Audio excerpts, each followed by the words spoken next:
नमस्कार. सायबर गुन्हेगारी ही आजच्या काळातली एक महत्त्वाची समस्या बनलेली आहे. आजच्या या भागामध्ये आपण सायबर गुन्हेगारी म्हणजे काय? त्याचे विविध प्रकार कोणते आहेत? हा भाग बघणार आहोत आणि उद्याच्या भागामध्ये आपण सामाजिक गुन्हेगारी घडण्यापाठीमागची कारणं कोणती? हा भाग बघणार आहोत.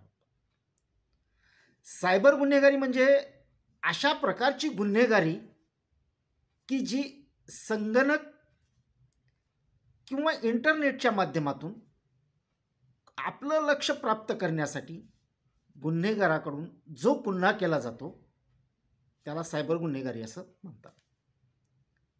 म्हणजे सायबर गुन्हेगारी ही जी समस्या निर्माण झालेली आहे ती कॅम्प्युटर आणि इंटरनेट याच्याशी संबंधित असणाऱ्या गुन्ह्याशी संबंधित सायबर गुन्हेगारी ही संकल्पना संबंधित आहे.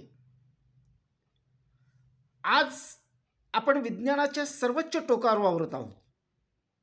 विज्ञानानं एवढी प्रचंड प्रगती केलेली आहे की आज आपण बसल्या जागी कोणत्याही क्षणी कुठल्याही जागेवर एका सेकंदामध्ये जगामध्ये काय चाललेलं आहे याची माहिती प्राप्त एका बोटाच्या टिपवर आपण करू शकतो. एवढी प्रगती विज्ञानानं केलेली.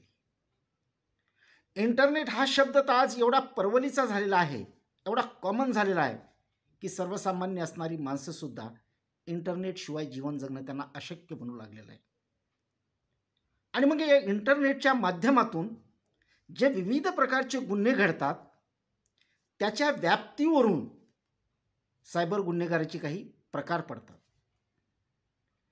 त्यातला पहिला प्रकार म्हणून आज आपण जो बघणार आहोत तो आहे माहितीची गुन्हेगारी. आता या माहितीच्या गुन्हेगारीला इंग्लिशमध्ये डाटा थीफ किंवा डेटा थीफ असं म्हणतात. म्हणजे डेटाची चोरी करणे. हा गुन्हा मोठ्या प्रमाणावर कुठे घडतो? तर डेटा चोरी करणे किंवा माहितीची चोरी करणे हा गुन्हा मोठ्या प्रमाणावर कॉर्पोरेट क्षेत्रामध्ये घडतो आणि हा वारंवार घडून येत असतो. या प्रकारामध्ये जेव्हा एखादी व्यक्ती कॉपीराईटचे उल्लंघन करते आणि उल्लंघन करून त्याचा गैरवापर करते त्यावेळेला अशा प्रकारच्या घडणाऱ्या गुन्ह्याला आपण माहितीची चोरी करणारा गुन्हा किंवा डेटा थीफ असं म्हणतो. यामध्ये काय काय येतं? मग संगीत असेल, चित्रपट असेल, तुमचे गेम असतील किंवा सॉफ्टवेअर डाउनलोड असेल, अशा प्रकारची चोरी या प्रकारच्या प्रकारामध्ये केली जाते. यातला दुसरा जो प्रकार आहे सायबर गुन्हेगारीच्या प्रकारातला दुसरा प्रकार जो आहे तो सायबर स्टॉकिंग.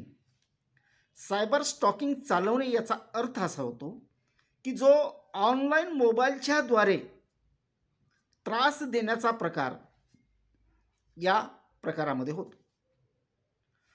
ऑनलाईन त्रास देण्याचा प्रकार कशा पद्धतीनं होतो की तुमचे ईमेल्स असतील, फेसबुक असेल, तसेच सोशल मीडिया असेल किंवा सोशल साईट असेल, या सोशल साईटच्याद्वारे आपण चॅटिंग करतो किंवा सर्फिंग करतो आणि मग या चॅटिंगच्या, सर्फिंगच्या, ईमेलच्या, फेसबुकच्या माध्यमातून गुन्हेगार जो असतो तो आपली ID, पासवर्ड हा हॅक करतो आणि गुन्हेगार या प्रकारात विशिष्ट व्हायरस या ईमेलच्या आधारे, स्पॅम मेसेजेसच्याद्वारे आपल्याला डाउनलोड करायला सांगतात आणि एकदा का आपण ते डाउनलोड केले की त्यातून आपली संपूर्ण फसवणूक होते.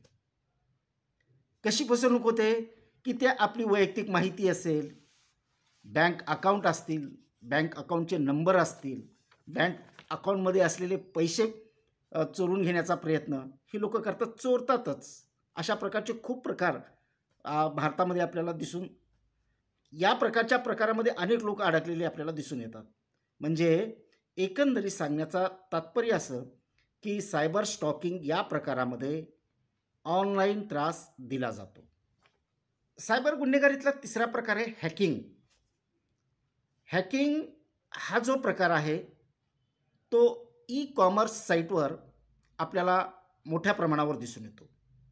ई कॉमर्स या साईटवर हॅकिंग हा प्रकार मोठ्या प्रमाणावर आपल्याला दिसून येतो. हे हॅकर्स जे असतात, म्हणजे हॅकिंग करणारे ते हॅकर्स, हे हॅकर्स काय करतात, की सरकारी वेबसाईट असेल ती हॅक करतात. कारण या सरकारी वेबसाईटच्या माध्यमातनं व्यक्तीच्या त्या कॅम्प्युटरमध्ये म्हणा किंवा तुमच्या मोबाईलमध्ये म्हणा, अ, त्यातली संवेदनशील असणारी जी वैयक्तिक माहिती आहे, म्हणजे संवेदनशील आणि वैयक्तिक असणारी माहिती हे काय करतात, ॲक्सेस करतात. आणि ॲक्सेस केल्यानंतर त्या मिळालेल्या माहितीचा गैरवापर करतात. म्हणून अशा प्रकारचे जे गुन्हे हॅकिंगच्या माध्यमाद्वारे होतात त्याला हॅकिंग असं म्हणतात. आणि यातला चौथा प्रकार जो महत्त्वाचा आहे तो पोर्नोग्राफी. पोर्नोग्राफी या शब्दाचा अर्थ आहे अश्लील मजकूर. अश्लील पोर्नोग्राफी भारतामध्ये संपूर्णपणे बंद आहे, पण इंटरनेटच्या माध्यमातनं याचा वापर मोठ्या प्रमाणावर होत असतो. अश्लील चित्रफिती असतील, छायाचित्र असतील, अश्लील मेसेजेस असतील, हे इंटरनेटच्या द्वारे डाउनलोड केली जातात, ती प्रसारित केली जातात, पाहिली जातात. आणि हे जे प्रकार आहेत, म्हणजे अश्लील जेवढं काही आहे ते पोर्नोग्राफी या प्रकारामध्ये मोडतात. एक तर आपल्या देशामध्ये बंदी आहे, पण इंटरनेटच्या महाजालातून त्यावर बंधनं नाही आहेत. आणि म्हणून असं आपल्याला म्हणावंसं वाटतं, की संपूर्ण जगातच जर पोर्नोग्राफीच्या लिंकवर पूर्णपणे बंदी आणली, तर कदाचित अनेक लोक इंटरनेटचा वापर बंद करतील. त्यामुळे गुन्हा करणारे जे लोक असतात, गुन्हेगार, हे मोठ्या शिताफीने या प्रकारचे गुन्हे करत असतात. आता ही वरती जी सांगितलेली आहेत हे गुन्हेगारीचे काही प्रकार आहेत, पण याशिवाय सॉफ्टवेअर पायरसी म्हणा, फिशिंग म्हणा, स्टॉकिंग म्हणा, क्रेडिट कार्ड फ्रॉड म्हणा किंवा थ्रेटिंग म्हणा, ड्रग्स ट्रॅफिकिंग म्हणा, हे सायबर टेररिझम म्हणा, अशा एक ना अनेक गुन्हे आज सायबर क्राईम म्हणून पुढे येत आहेत. आणि येण्याच्या पाठीमागची जी काही कारणं आहेत त्याचा खुलासा उद्याच्या भागामध्ये आपण करणार आहोत.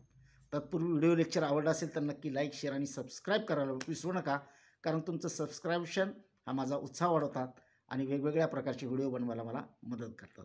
त्यामुळं आजच्या व्हिडिओला इथंच थांबूया. धन्यवाद.